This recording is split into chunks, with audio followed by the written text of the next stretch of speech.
that we must not leave anyone behind. As we all watched the horrifying scenes of devastation brought by rains and floods across Pakistan, verses of Javed Akhtar echoed our minds.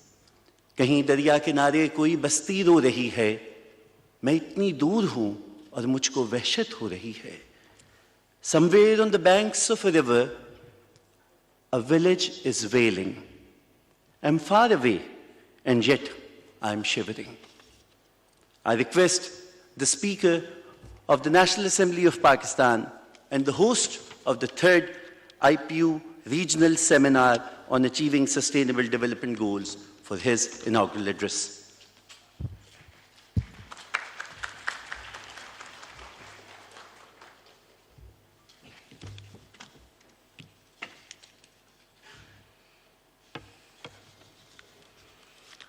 Bismillahirrahmanirrahim.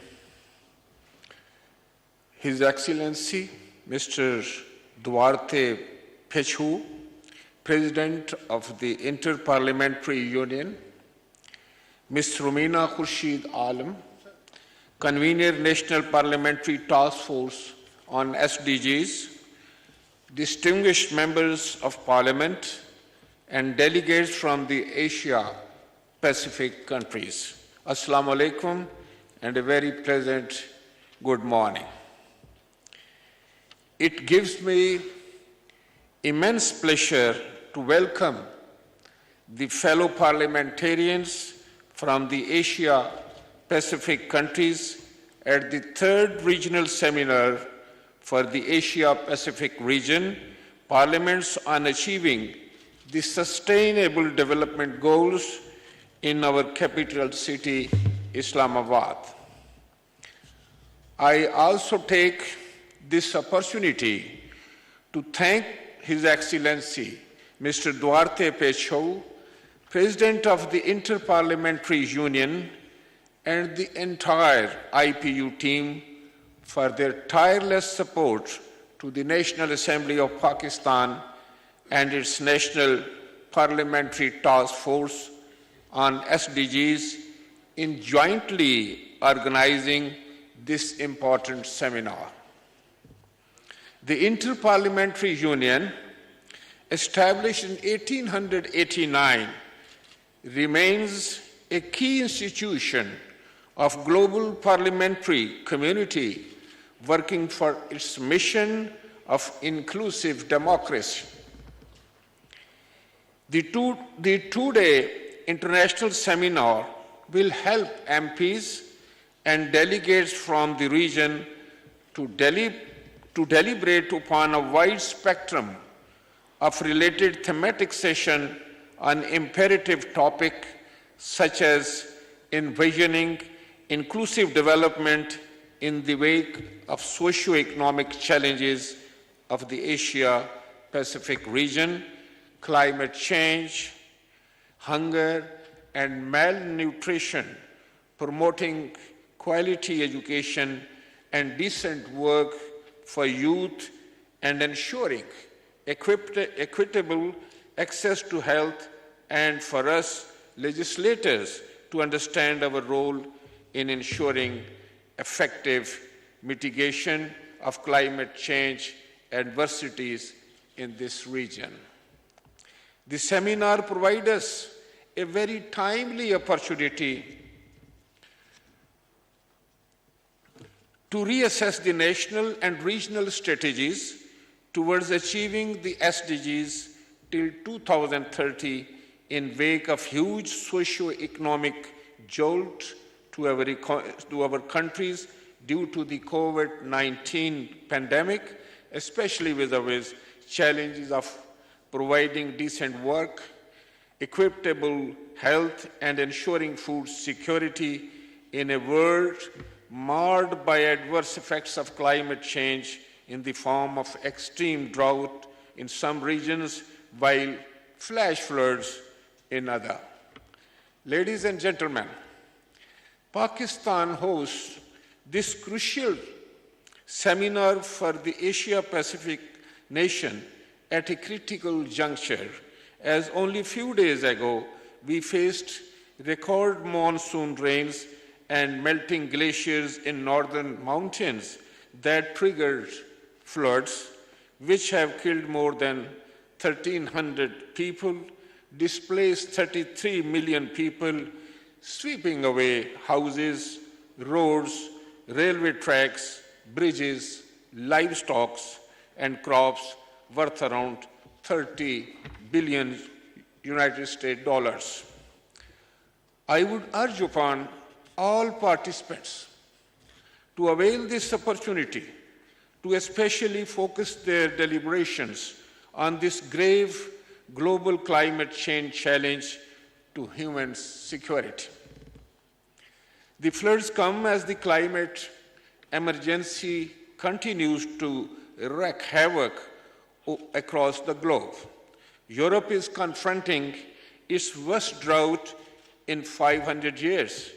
China is facing an unprecedented heat wave that has dried up rivers and lakes, while in Mississippi, USA, residents were told to evacuate the city as it braces for more flooding. The Climate Change Risk Index of 2021 reports that Pakistan is ranked 8th among countries most vulnerable to climate crisis, despite contributing less than 1% to global carbon emissions. The United Nations Secretary General, Honorable Antonio, who visited our flood-ravaged areas on the weekend, said, I quote, "It is unimaginable. Today it is Pakistan. Tomorrow it could be your country. Wherever you live, this is a global crisis. It requires a global response." He identified a two-pronged strategy to prevent such catastrophic effects of climate change. Firstly, he called upon G20 countries to immediately boost their national greenhouse gas emission reduction targets every year. Secondly, the Secretary General also called for new mechanism for debt relief for climate vulnerable countries such as Pakistan. He was advocating for debt swap, in which the debtor nations, instead of continuing to make external debt payments, would make payments to finance climate projects at home. He urged for prompt action by the international community, especially the elected representative world over, as he concluded, "It is a question of justice. Pakistan is paying the price of something that was created by others. The irreparable loss of precious lives and destruction of even the basic infrastructure, such as roads, houses, schools, and basic health units by the recent floods, makes it imperative for the Parliament of Pakistan to leave no stone unturned in our efforts of rescue, rehabilitation, and rebuilding. I ensure that the National Assembly of Pakistan will continue to perform a proactive role in a passionate IPU member state through consolidation of joint endeavors for strengthening the democratic tradition in Asia-Pacific region, including but not limited to introducing innovative parliamentary mechanism for institutionalizing the 2030 development agenda. The parliaments are the citadel of people's aspirations that utilize their recognized authority through numerous parliamentary tools of representation, legislation, and oversight of the executive, especially with regards to human emancipation of vulnerable strata of society. In this context, I am looking forward to this seminar's conclusive outcome for the benefits and mutual good of all people living in the Asia-Pacific region at large. Lastly, on behalf of the people and the Parliament of Pakistan, I wish success to all the learned members of Parliament from the Asia-Pacific region, the parliamentary delegations, all national as well as international dignitaries, and area experts attending the third regional seminars for the Asia-Pacific region Parliament on achieving the SDGs.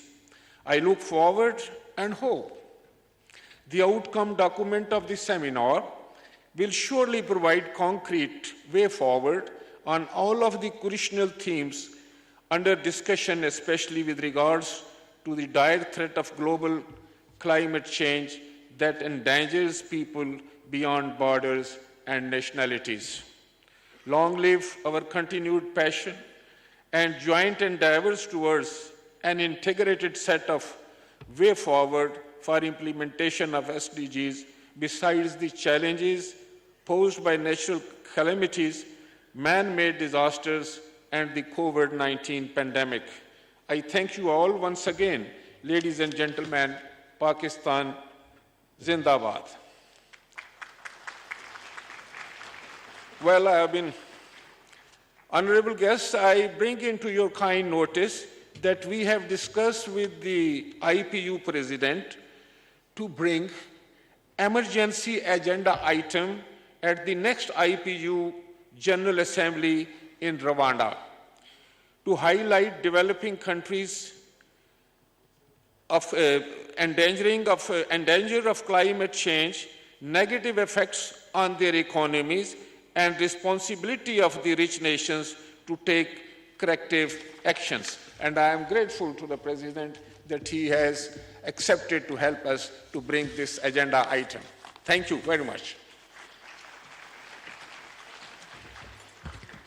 Thank you very much, Honourable Speaker. Ladies and gentlemen, the endeavour of bringing an emergency item at Kigali, Rwanda next month is indeed going to be a turning point for all the developing nations, and we must shed our mutual differences and join hands on this important issue so as to highlight the plight of our people irrespective of our borders, languages, races, or our countries.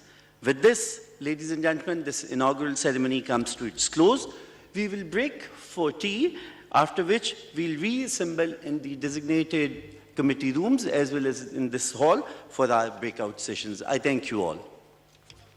We will have a group photo right in front of the podium. May I request all the delegates from the Asia-Pacific region and the honorable parliamentarians from Pakistan to kindly assemble in front of the dais so that the honorable speaker and the president of the IPU may join you